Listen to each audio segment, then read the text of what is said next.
Okay, so here's the story for you. I had 3 friends over for a bit of a retro gaming night last night. We'd already been playing on a bit of 360 N64, and I thought, you know what, I'll fire up the Wii and we'll go old school with a bit of Wii Sports, because it'd be quite good for 4 people, you know, it's that kind of activity, bit of golf, something like that. Got the controller out that I've had absolutely no problems with before, and for whatever reason, I've got no cursor on there at all. But the weird thing is, if I use things like the home button, you can see that that's working fine, and also the plus and minus. So I did a little bit of troubleshooting, and I'm going to talk to you about the troubleshooting, and then potentially we're going to go inside this remote and see if we can fix the problem. Okay, so as I mentioned, I've got this Wii, it's the Wii Motion Plus Wii controller. So it's the one that doesn't have the mechanism built into it as opposed to the extra bit there. Went to use it last night, and I'm like, I don't know why, like some of it's working, but I couldn't get the cursor going, and like basically didn't really have time to sort it out last night. But what I did at the time was some basic troubleshooting. So the things that I tried and things that you can try are, of course, put some fresh batteries in just to make sure everything's working. So there's fresh batteries inside there. After that, it was like, okay, maybe I need to resync with the Wii. So in the back there, you've got a sync button. So push the sync button on there, push the sync button on the console, resynced it, still exactly the same. You can also kind of drop all the stored controllers as well by holding down the reset button on the front of the controller. So I did all of that. Now, it still wasn't working, and at this point you're trying to work out what is the problem. Is it the controller, or is it the IR like sensor or transmitter receiver?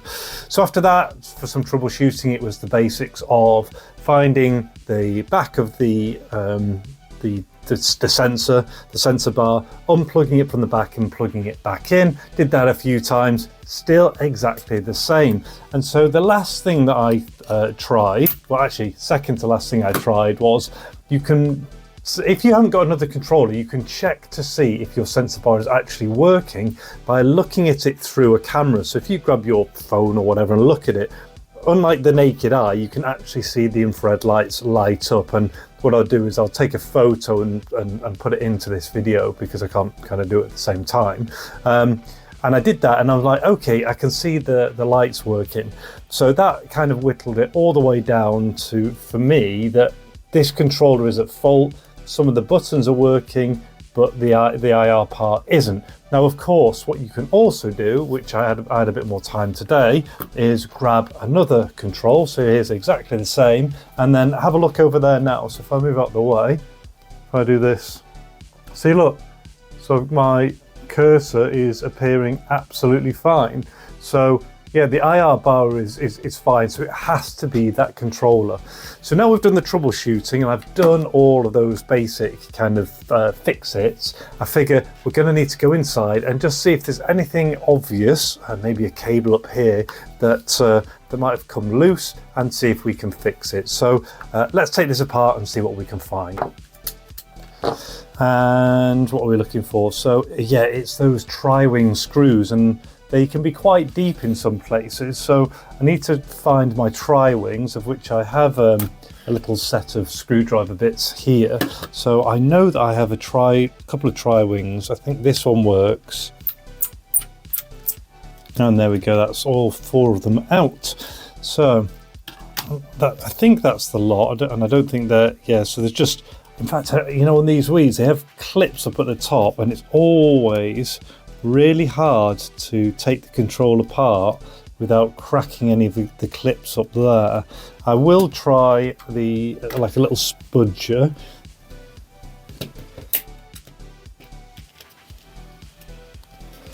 Now you see, look, you can literally see it. It's these clips here, they're an absolute nightmare. So it goes over the top and in. So you'd have to like really pull this out. Did we save any? Look, yeah, we saved, at least we saved one of those clips, which is better than nothing, and we can just pop a little bit of super glue here when we rebuild that, as long as everything works. Is that? It's a bit of kind of, I'll zoom you in on this section here. See that little bit of like white up around the top there. That doesn't look great, does it? I'm thinking that might need a little bit of a clean up. See, look, there's not much obvious there, is there? But I do think that looks pretty suspicious. So let's just clean that area up. And for that, it's going to be a bit of like a scrubber and some isopropyl alcohol. Now, having a look at that area, it doesn't look too bad underneath. I just wonder if whatever that was, that little bit of corrosion was just maybe shorting the area out. What do you think? Should we try this first? So let's just go for that. Right, there we go. So lights back on. Let's see. Did that do anything at all? No, it didn't. So yeah, no change there at all with the transmitter. So let's go back inside. Let's just get a tiny bit of a heat into these and just see if there's like a cracked joint or something like that. Won't hurt, will it? So a little bit of flux onto the area. As you can see, just trying to re-warm those joints.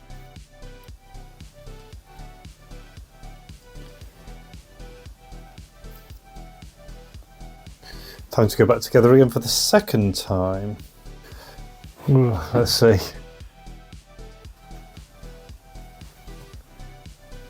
Still absolutely nothing. So yeah, I mean that's pretty much the extent I can do that now. I'm gonna have a look online and see if you can actually buy. In fact, hold that thought right now.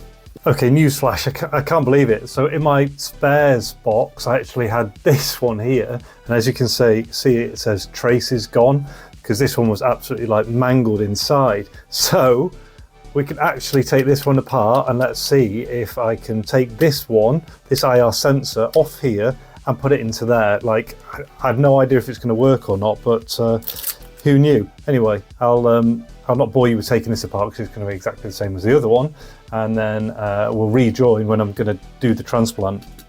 Okay, so here we are. This is the donor one all stripped down. Slight differences in the boards, but this part seems to be the same. So first of all, what I'm going to do is just use some solder wick and hopefully just get rid of most of the solder that's around the pins, and then I'll see what approach I want to take after that.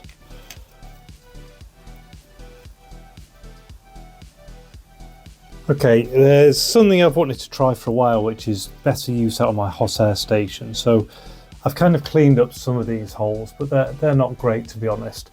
So what I'd like to do instead is, I've got like a helping hand. I want to put it on the helping hand so that I can pull it down whilst heating it up at the same time. So let me set that up, because I think this is like something that I've been kind of missing from my equipment. Okay, so what we've got now is the helping hand here, but using these circuit board holders. And what I'm going to do is apply hot air onto this item here. And at the same time, what I'm hoping to do is just gently pull down from the base, and it should just drop out. But I've been notoriously bad with hot air in the past. So I'm hoping that this setup is what I've been missing. Okay, we are out. But I don't think it's pretty. Not looking great. But I mean, we're up and running, so we might as well put the other board in. So it's come out, but the plastic is so melted underneath.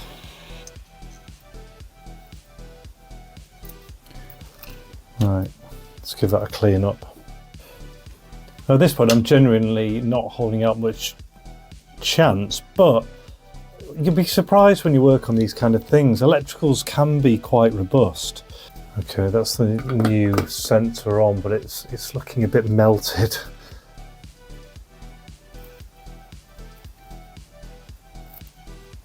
Okay, that's probably as good as I'm gonna get. So I'll clean this up, put it back together again, and let's see what happens. Okay, so that's it, sandwiched back together again. Let's pop some batteries in.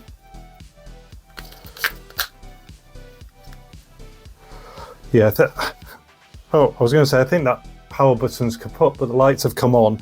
Right, what are we thinking is going to happen right now? Are you ready? I don't believe it. Look, it's actually working. So it was that sensor. Let's see what else, let's make sure everything else is working. Home, left and right. What else have we got? Does turn to Wii menu? Yes. I don't believe it. It actually works. I'm going to have to do some more thorough testing on there, but can you believe it? Right, so what I'll do right now is I'm going to just go open it up again briefly, clean it all up, and then we'll wrap the video up. Okay, so here we are at the end of the video, and with a little bit of fault finding, I was able to determine that the problem was a faulty IR transmitter receiver inside the control. And I just so happened to have that spare part that's been lying around for ages. Now, the work wasn't great, my hot air work, it was pretty poor, and that power button doesn't work anymore because it got a bit melted, but you can still turn it on at the console, and you can still just turn the controller on by pushing any of the buttons. But as you can see, more importantly over there, we actually have a working controller. It didn't work at all. And so let's at least give it a quick swing, because I wasn't able to last night when it wasn't working. See how I get on. Oh, there's a lot of swerve on there. Still make the fairway. There we go, very nice. So if you've enjoyed the video or learned anything, feel free to like and subscribe to support the channel. There'll be new videos coming up. In the meantime, you might enjoy this or this. But until the next one, all the best, take care and see you.